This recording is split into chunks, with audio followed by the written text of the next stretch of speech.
साल 2011 में झारखंड में हुए 34वें राष्ट्रीय खेल के दौरान घोटाले का काला खेल हुआ है। 34 करोड़ रुपए के इस खेल घोटाले में 2010 में बकायदा 4 लोगों के खिलाफ मामला दर्ज किया गया।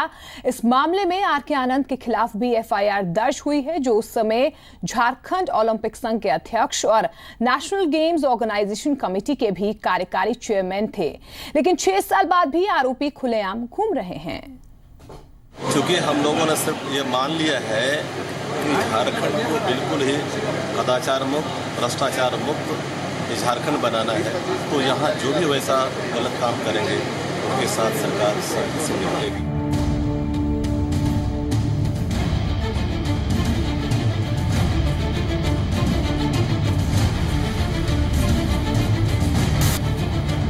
सुनहरे खेलों के पीछे काला खेल।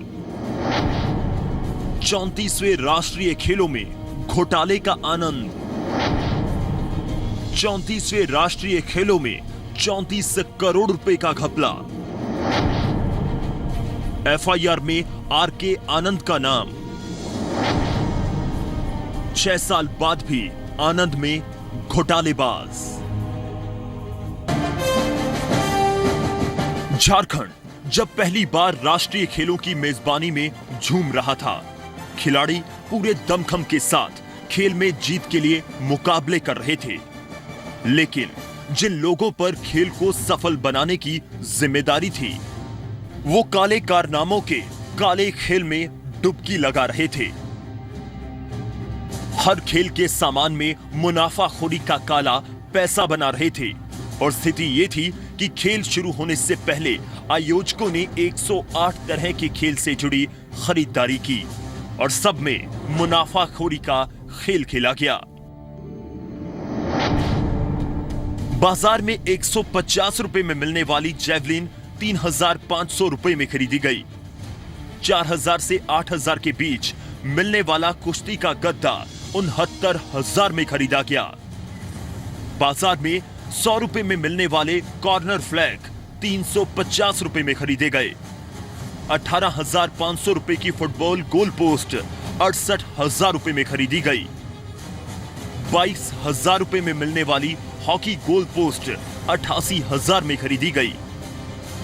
4500 से 8500 में मिलने वाली विक्ट्री स्टैंड को 12,500 में लिया गया।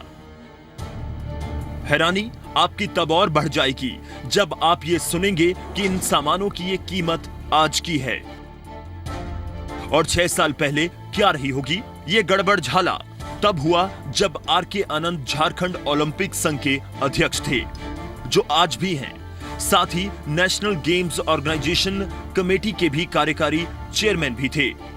करोड़ों के घोटाले के काले खेल में शिकायतकर्ता और झारखंड कुश्ती संघ के सचिव भोलानाथ आरके आनंद को मास्टरमाइंड कराते रहे हैं। सबसे बड़ा जो गुनाहगार है, जिसके नेतृत्व में सारा काम हुआ, मिस्टर आरके आनंद, और जो इस कमेटी का कोषाध्यक्ष था, जो फाइल को पहली बार मूव करता था, वहीं से फाइल बढ़ती थी, वो दोनों अभी तक बचे हुए हैं। मैं छोड़ने वाला नहीं हूँ, मैं आखिरी तक कोशिश करूँगा, मगर ये कैसे बचे हुए हैं ये मुझे भी समझ में नहीं आता है, क्योंकि भागीदार सभी सेम हैं। दरअसल भोलानाथ ही वो शख्स थे जो इस करोड़ों के घपले को सामने लेकर आए। खेल 2011 में होने थे, लेकिन घोटालों का खेल पहले ही शुरू हो चुका था। लिहाजा भोलानाथ की शिकायत के बाद 6 अक्टूबर 2010 को उस समय के झारखंड ओलंपिक एसोसिएशन के सचिव SM हाशमी, एनजीओसी के कोषाध्यक्ष मधुकांत पाठक, झारखंड के तत्कालीन खेल निदेशक PC मिश्र और आरके आनंद के खिलाफ मामला दर्ज किया गया। नेशनल गेम्स के दौरान इस्तेमाल किए जाने वाले सामान तय कीमत से ज्यादा दामों पर खरीदे गए। इसका खुलासा 2010-2011 में PAG की रिपोर्ट में भी हुआ। 34वें राष्ट्रीय खेलों के घोटाले में जेल की हवा खा चुके और अभी जमानत पर बाहर आए झारखंड ओलंपिक एसोसिएशन के सचिव SM हाशमी से मामले का सच पूछा गया तो साहब बचते नजर आए। ये सबसे बड़ी बात है कि जो अनुसंधान था ये अपने तरीके से बहुत ही गलत था, कहीं कोई गड़बड़ियां नहीं हुई थी। क्योंकि मैटर सब जुडिस है, इसलिए मैं ज़्यादा बात करने से ही बोलता हूँ। मामले को 6 साल बीत गए हैं, लेकिन घपले की जांच रेंगती नजर आ रही है। पूर्व मुख्यमंत्री अर्जुन मुंडा के समय में हुए इस घोटाले पर नेताजी से सवाल किया गया तो वो जांच एजेंसी का हवाला देकर बचते नजर आए। इन सब मामले को तो एजेंसी को देखना, ये मेरा विषय नहीं है। एजेंसी के लोग चीज़ों को देख रहे होंगे और ये सारा विषय किसी मामले में अगर कोई दोषी है तो ये उसके लिए एजेंसी है, वो दोषी उसमें वो अपना काम करे, इसमें किसी तरह की कोई बात नहीं है। मैं नहीं समझता हूँ कि इस विषय पर मुझे कुछ बोलने की आवश्यकता है। उधर सूबे में नई सरकार बनने के बाद अब जांच में तेजी की उम्मीद की जा रही है। कानून अपना काम करेगा, सरकार किसी काम में हस्तक्षेप नहीं करती।